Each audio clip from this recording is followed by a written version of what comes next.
What does Prince Harry want? It's a question debated heavily in royal circles, and strong opinions have been formed on both sides. Is he a pawn in his wife's self-serving media games, or is he simply a grieving son aiming to protect his young family from the eyes of the world? Today, I'm exploring Prince Harry's plea, his legal battles, PR strategies, and more to consider who he believes his real enemy to be, and how I've concluded he's fighting all the wrong things. Hi, I'm Hannah, and today we're exploring Prince Harry's history to discern what he actually wants from his rampant legal battles, frequent media appearances, and determining who it really is he is frustrated with. Welcome to The Swish. Don't forget to subscribe for other content like this, where we explore royal trends, traditions, and lifestyles for an elegant, inspired life. Hi everyone, it's good to be back with you today. I am so excited to talk about the latest with the Duke and Duchess of Sussex. It's been over 4 years since Harry and Meghan have left the royal family, and in that time, they have told their story many times, from the Netflix documentary to their interview with Oprah. Throughout all of this, Harry's story of why he's left the royal family is complicated and muddled. And there's lots of different angles to it. The story of their departure has really become fodder for tabloid news, for drama channels, and all kinds of people who have an opinion on it. It's very much a split issue now. It really has all the ingredients for a great drama channel, from a rogue royal to feuding brothers to a Hollywood actress marrying a prince. It's all there. But there really is a question still of why exactly Harry continues to go after the tabloid press, why he continues to be frustrated and have a half-in, half-out, unclear focus on what he's trying to accomplish right now. What if this is actually more than just a dramatic fallout, and it really is reflecting something bigger that's happening all across our world right now, and a very important issue? Now, Harry has had one main enemy throughout his entire time in Los Angeles, and a bit before, but truly since his time leaving the royal family. He has been angry at the press. He's been focused on and won several cases having to do with the press and phone hacking, although these cases have been happening for years on end, and his own brother recently won a very important cause. This is not something new that Harry has ventured out to do himself. Harry has even dubbed himself the Dragon Slayer of the press and positioned himself as the voice against the press and the media. However, I'm a little confused about the way that he's positioned the villain in every single one of his interviews to be the press. It actually wasn't always this way.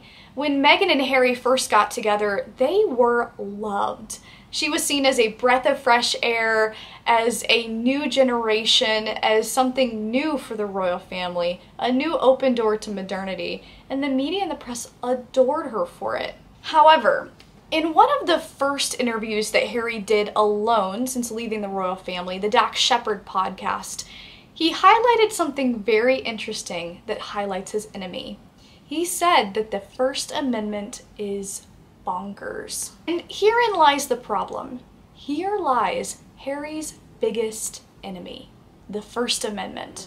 Harry is desperate to reclaim his beloved reputation, his loved country, and being the center of the spotlight. The First Amendment is the real protection that we as Americans have against the press.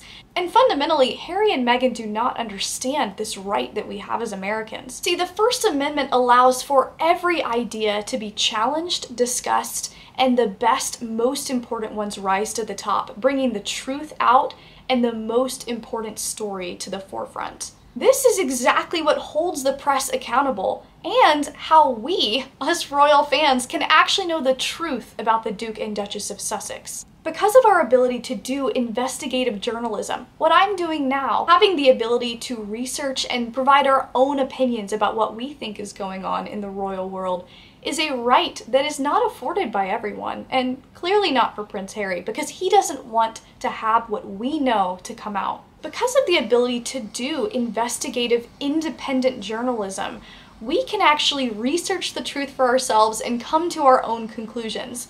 And Harry doesn't like that.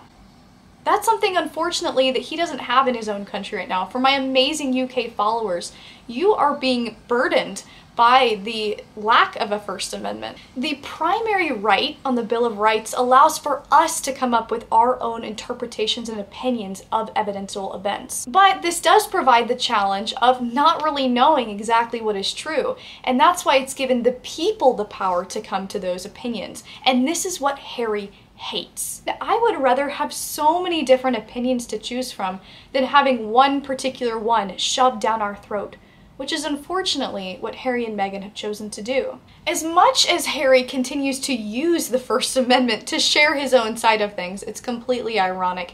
He continually wants to silence anyone who doesn't agree with him. He's gone after the media moguls to try to silence them because he doesn't like the mainstream narrative that's turned against him. And now, in his most recent interview, he's gone for online censorship in the name of something extremely important, of a profoundly sad issue, in order to protect himself from bullying. Every time he has something big to say, he goes to the mainstream news. He talks to CBS, he talks to ITV, he talks to NBC and CNN and ABC. Those are his outlets. Now, the phone hacking that he's been fighting never should have happened. That is completely wrong and has been handled over the last few years.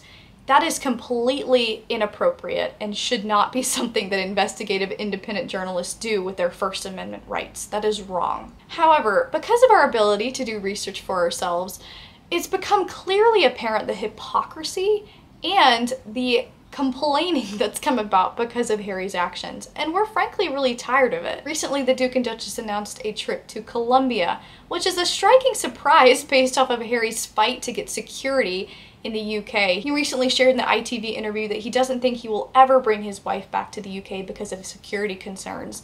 But then he turns around and decides to go to one of the most dangerous countries in the entire world with his wife. It makes no sense. Similarly, he complains about privacy issues and the press constantly trying to get a story, but then he has nothing but to share stories with the press and release an in-depth Netflix documentary about his own experiences. He has to pick a lane, and people are getting so tired of him being everything to everyone. Harry's mad because he's in an uphill fight against everyone.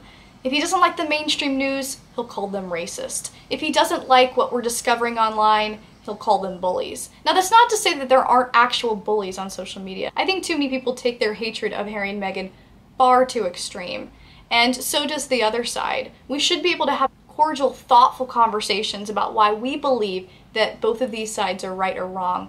And so I agree with them on that to some extent. However, the hypocrisy has been glaring for so many people, and it's extremely disheartening for those of us that love the royal family. Now, this is a really interesting time in journalism for Harry to be combating the mainstream news, because the mainstream news is fading very quickly. Since 2005, 2/3 of journalists have been laid off or stepped down because the rise of independent journalism has become so strong. Network news, television has declined like never before, and trust in the mainstream news has completely faded as well. No longer are people just getting one source of news information, but they're looking at all the angles.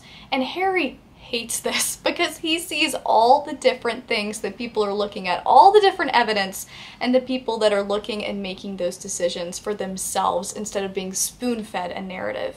Independent journalism is on the rise like never before. Practically everyone has a podcast. Everybody has some sort of social media account where they're sharing their life or their views on the world. And there are many dedicated independent journalists that are simply sharing their perspective on the world on every side of the issue. So no longer is there one main voice that can control the way that people are thinking. And this is something that is hard for people like Harry and Meghan who want to control the narrative. For the first time in his life, Harry is being held accountable. Growing up, he had teams of people that helped him with his online image, that helped him with what to say, what to wear, what to do, and how to engage with the press. Now that he's been stripped of those things since stepping down as a senior royal, he doesn't know how to go. He doesn't know who to talk to except for the mainstream media. And the mainstream media are the very ones that he hates. See, there's a difference between royals and celebrities. Prince Harry was a royal. And they have a completely different lifestyle. They aren't seen as glorified pop stars. They don't have brand deals everywhere. They're seen as an installment in an amazing history. But that's not how Meghan Markle sees things. She wants to be a celebrity and get the branding and have all the different accolades that go along with the fancy red carpet events. But that's not how royals work. Nothing, by the way, is stopping Harry and Meghan from entering into the online conversation. Nothing is stopping them from starting their own social accounts or engaging online as they wish. Instead, Meghan has made several comments, both about how she avoids the online world and also how she's an expert in it, so we're not quite sure where she lands with that exactly.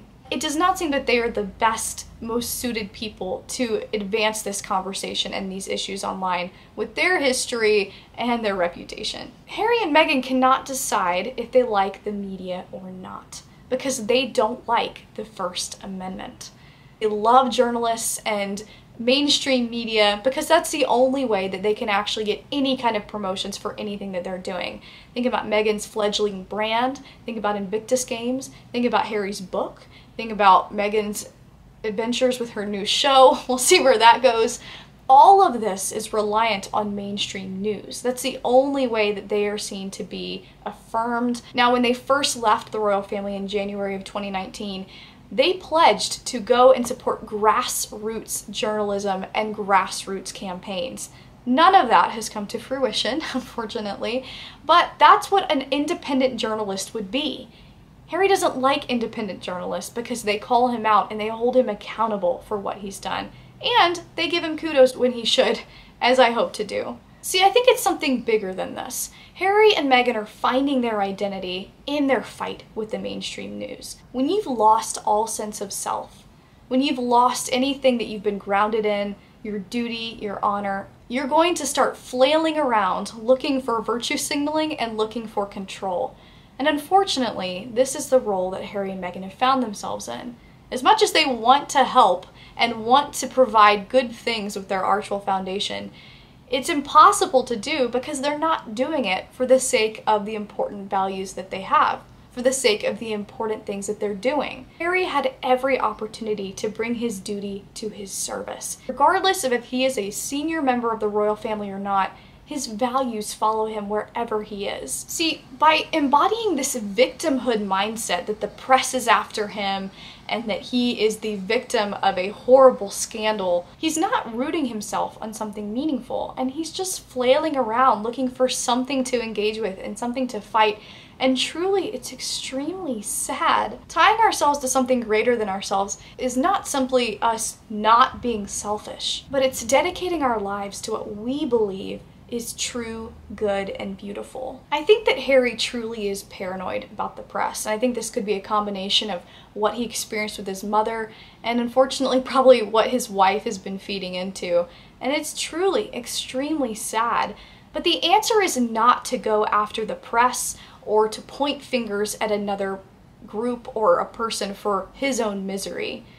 His hate for the First Amendment is the exact opposite of his problem. His enemy is his solution. As classically feminine women, we can embrace the values of truth, goodness, and beauty without having to run after a problem or acting like a victim because that's the only way that we feel fulfilled. Yes, it's important to go and try to aid in these issues like online bullying, but Harry and Meghan are not the right people to do that. And by grounding themselves in truth, goodness, and beauty, and learning how to fight their own battles, and maybe even getting involved in the online space for themselves, they might be able to engage at another level and truly and authentically do something that matters. It's important for discussions to rise in the marketplace of ideas, that one side is not censoring the other, and that all together we can look at the evidence, look at the facts, and come to a conclusion. There's no need to squash ideas or censor things, but instead, we should really work towards identifying and teaching ourselves how to debate, how to be thoughtful, how to be intelligent, and have these conversations and look at situations from all sides and be able to articulate for ourselves why we believe those things. That is a much stronger angle than what Harry and Meghan are doing, than just censoring and stopping the conversation. We know that word salads don't actually fix these problems. What does Prince Harry want? Unfortunately, Prince Harry wants a world that caters things to him, where the First Amendment doesn't matter. As mainstream media is dying and independent journalism is rising up, they're not liking what they're seeing, and unfortunately, they're not relying on their values and the importance of truth, goodness, and beauty. If you haven't already, you can go ahead and check out my thrift books below. It's got all my favorite royal books on Thrift Books, which is an amazing platform where you can get extremely good books for extremely good prices. I use them so much. I have so many books everywhere, and it's a great place to start if you want to continue to keep learning not only about the royal family, but also about classical femininity. I hope you have a fantastic day. I'll see you in the next video.